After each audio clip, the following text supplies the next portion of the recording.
Bom dia. Então vamos à aula de hoje, linguagem de programação. Vamos entender um pouquinho mais sobre linguagem de programação e por que isso nos afeta no aprendizado do Visual Basic for Application, que também é uma linguagem de programação. Vamos lá, o nosso conteúdo de hoje. Primeiro, por que o programador deve saber como o computador funciona? Ora, é fundamental a importância o programador saber como o computador funciona, porque isso impacta diretamente a maneira como ele vai programar, ou o resultado da sua programação. Então, a gente pode compreender que é, a unidade central de processamento, o Process Center Unit em inglês, ela nada mais é do que um manipulador de memória. Então, ela está constantemente manipulando a memória. Que tipo de memória? Não é qualquer memória. É somente um tipo de memória. É a memória RAM. Já sabemos que o computador não sabe lidar com a memória de HD, com a memória de disquete. Quem ainda se lembra do disquete? CD e assim por diante. Então, conhecer, né, como a gente organiza, como a gente manipula a memória é de fundamental importância para o programador. E a memória do computador, a gente pode compreendê-la como nada mais, nada menos do que um local, um armazenador de valores. Então, a gente tem um endereço, porque a gente precisa saber chegar até ele, tem um endereço, assim como a gente tem o endereço da nossa casa, que faz com que o carteiro consiga nos encontrar, assim também temos endereço de memória, para que a unidade central de processamento saiba localizar o conteúdo que nós desejamos ter acesso. Então, cada ponto da memória tem um endereço e tem um conteúdo. Esse conteúdo pode variar. Pode variar, pode, por exemplo, armazenar números, pode de diversos tamanhos, números inteiros, números reais, pode ser números, não, pode ser textos, várias possibilidades. Então, o programador ele precisa saber como ter acesso a essas áreas da memória. Por isso, as linguagens de programação, elas se dividem em dois tipos. Porque antigamente, deixa eu fazer um pequeno parênteses aqui rápido, certo? Não existia linguagem de programação e o programador tinha que programar diretamente na linguagem de computador, que é aquela linguagem binária, 1 e 0. Né? Isso era muito difícil, pouco produtivo, etc. E tal. Então começaram a surgir linguagens que se aproximavam mais da linguagem humana. Né? Então, por isso a gente faz uso intenso de linguagem de programação, porque fica mais fácil para a gente, então, programar o computador. Então, existem... a maneira como a gente vai ter acesso à memória do computador, a gente chama isso de tipagem. Quer dizer, é como nós vamos definir, né, o apelido ou o endereço que a gente vai dar para que a CPU possa acessar, certo? E como ele vai armazenar o seu conteúdo. Então, a gente tem dois tipos de linguagem. É a linguagem, por exemplo, fortemente tipada e a fracamente tipada. Vamos dar um exemplo aqui usando o nosso VBA. Então, eu vou usar aqui no menu desenvolvedor, a gente vem aqui em Visual Basic, e aí nós abrimos, então, o ambiente de programação. Vocês devem estar lembrados desse código que a gente fez na última aula. Nesse código, a gente tinha, por exemplo, a gente criou uma variável chamada última linha. O objetivo dessa variável era armazenar o valor numérico da última linha de dados. Estão lembrados disso? Pois é. Aqui, então, o que vai fazer o computador? O que vai fazer a linguagem de programação? Ela vai armazenar ela vai destinar, vai reservar, melhor dizendo, uma área da memória, e a esta área da memória ela vai dar um tagzinho lá, ela vai dar um endereço, ela vai dar um apelido, que vai se chamar última linha. Só que em nenhum momento eu disse para ele, reserve essa memória para mim? Não. Pois é, essa é uma característica de uma linguagem fracamente tipada. Eu não disse para ele que ele deveria reservar previamente uma área da memória para armazenar um número inteiro, certo? Nem dei muito detalhe sobre isso. Ele simplesmente foi. Isso é uma característica de uma linguagem fracamente tipada. Uma linguagem fortemente tipada é aquela que exige que você previamente declare, reserve essa área da memória. Então, no caso do Visual Basic, a gente pode, digamos assim, transformá-la ou fazer com que ela se comporte como uma linguagem fortemente tipada, se a gente usar essa opção, Option Explicit. Então, eu estou aqui forçando para que todas as variáveis que eu utilizar sejam declaradas. E acredite em mim, isso é mais eficiente. É melhor que seja assim. Então, vamos lá. Eu vou forçar Option Explicit. Muito bem. E agora, se eu mandar verificar o meu código, a gente vai usar esse comando aqui em depurar, compilar VBA Project. Daqui a pouquinho eu vou falar sobre compilar. Ele me dá um erro. Variável não definida. Porque eu tenho que dizer para ele, reserve previamente um espaço na memória para que seja ocupado por um valor do tipo inteiro. Como eu digo isso aqui no... Bom, agora eu sou obrigado a fazer isso, né? Por causa dessa opção. Como é que eu faço isso aqui no VBA? Eu venho aqui, antes de qualquer coisa, eu poderia colocar isso aqui em qualquer lugar do código, mas usualmente a gente coloca logo no início, né? Porque é mais eficiente assim. E eu digito o seguinte texto, DIM. DIM é a abreviatura de dimensionamento, ou seja, dimensione uma variável, agora eu vou dar o nome da variável,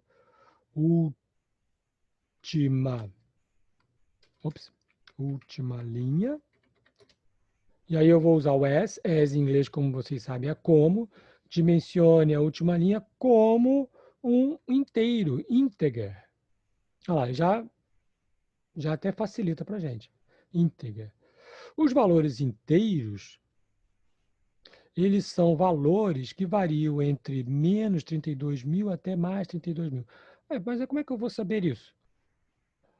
Bom, o Google é seu amigo, né? Vá lá no Google, eu já fiz essa pesquisa e já botei aqui, né, na planilha Plan 4 a lista dos tipos de dados. Então a gente vê aqui, por exemplo, integer é um número, é um espaço de 2 bytes. Ele ocupará na memória 2 bytes. E ele pode admitir valores entre menos 32.000 e mais 32.000. Bom, como a gente está trabalhando com linhas, talvez fosse interessante a gente usar um tipo de valor que coubesse mais, né? Que fosse maior, né? Por exemplo, long, inteiro long. Ele vai ocupar 4 bytes, um pouquinho mais, e varia de menos 2 milhões até mais 2 milhões e uns pouquinhos. Mas sim, como tem outros valores também aqui, vocês podem observar, cada um tem um espaço definido na memória e os valores que são pertinentes. Então, no nosso caso aqui, talvez seja mais interessante, ao invés de usar integer, usar long.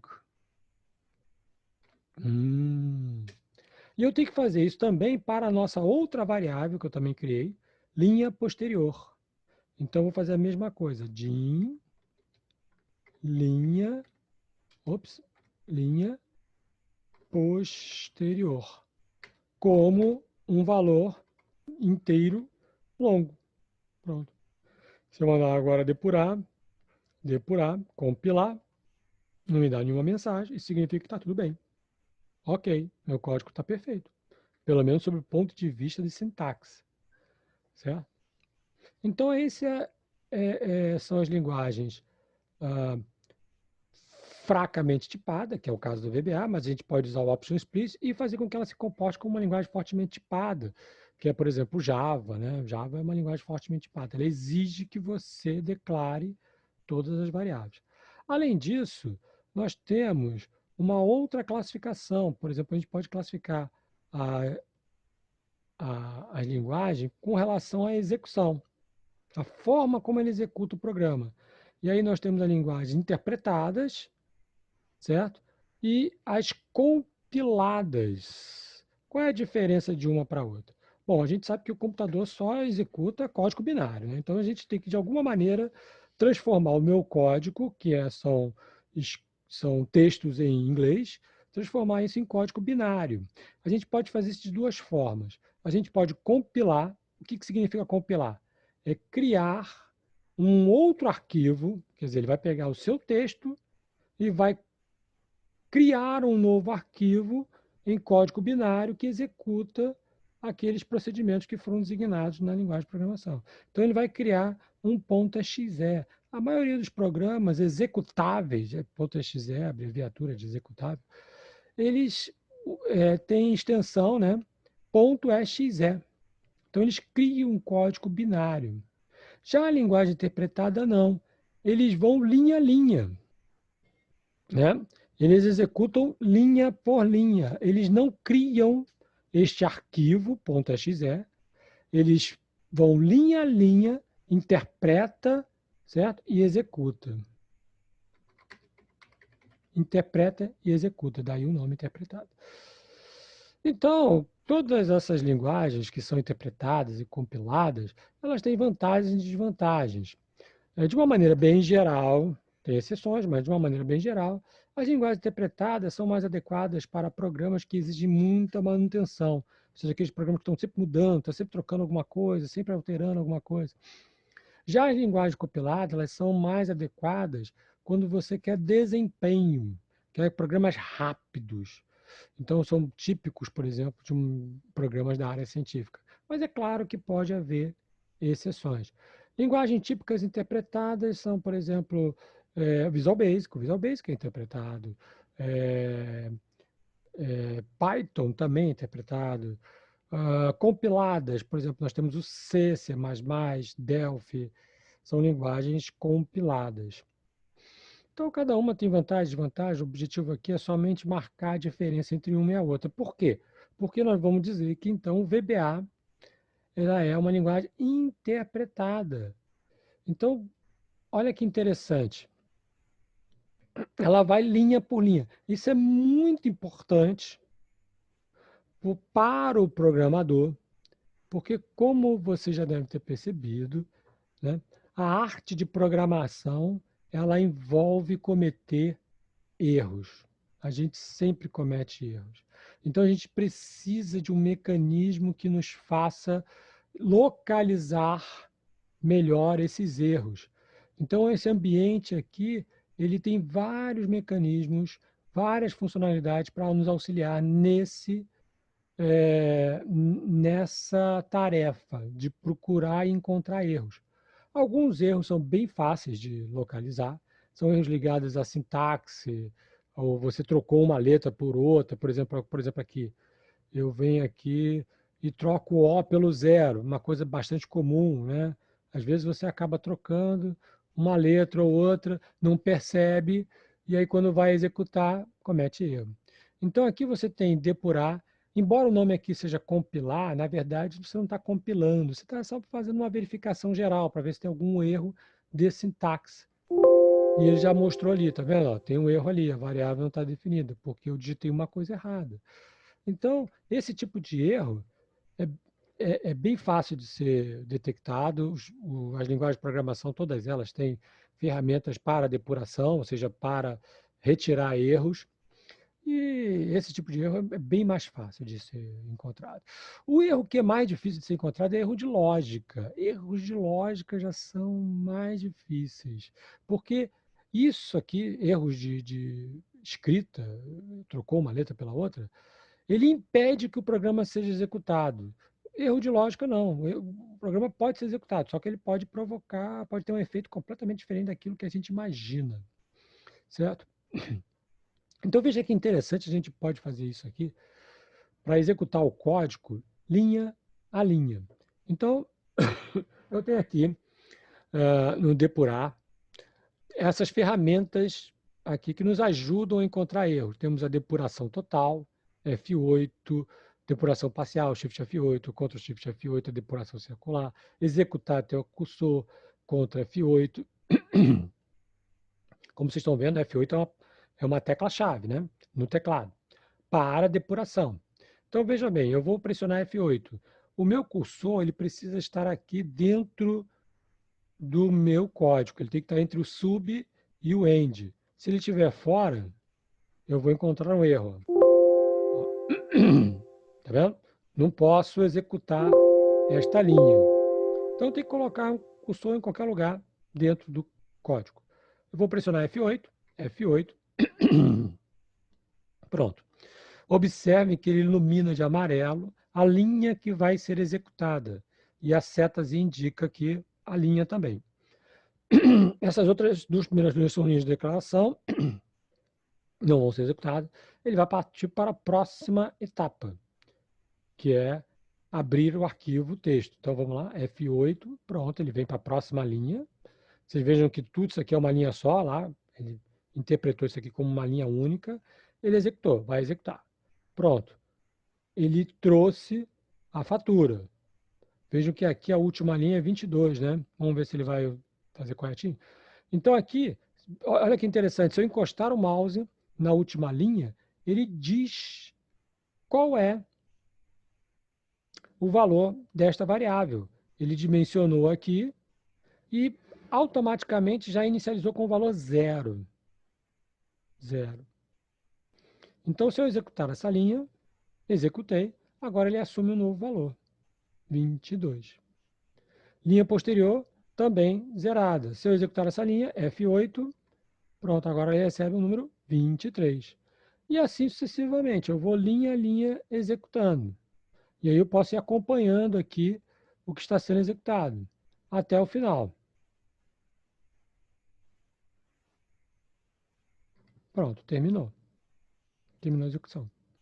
Eu posso pular linhas, eu posso ir direto para um ponto. Tem vários mecanismos aqui que nos ajudam a executar esse código. Por exemplo, deixa eu sair sem salvar aqui. Vamos voltar para o código. Eu posso, por exemplo, fazer com que ele pule diretamente para esta linha. Então, ele execute as linhas até aqui, onde está o meu cursor. Lembra qual é o conjunto de teclas? Executar até o cursor, Ctrl F8. Então, se eu quiser que ele vá até aqui, pare aqui, Ctrl F8, ele vem direto para essa linha. Eu posso também colocar um ponto de interrupção, ou seja, fazer com que ele execute o código até um ponto onde eu quero que ele pare. Como é que eu faço para inserir um ponto de interrupção? Eu posso usar F9 do teclado ou vir aqui em depurar, ativar e desativar pontos de interrupção. Então, ele pinta de vermelho. Então, se eu pedir para executar o programa, ele vai parar exatamente aqui. Eu posso usar esse botãozinho aqui verdinho ou a tecla F5. Então, pronto, ele para exatamente aqui. E aí eu posso acompanhar o andamento da execução, passo a passo. Muito bem, se eu clicar novamente, ele termina a execução. Se eu pedir, vou sair sem salvar novamente, né? Se eu pedir para executar este código, ainda tem lá o ponto de parada, né? Ele vai executar o código e vai parar lá de novo. Então, macros, importar meu código, executar, ele para exatamente onde eu deixei o ponto de interrupção.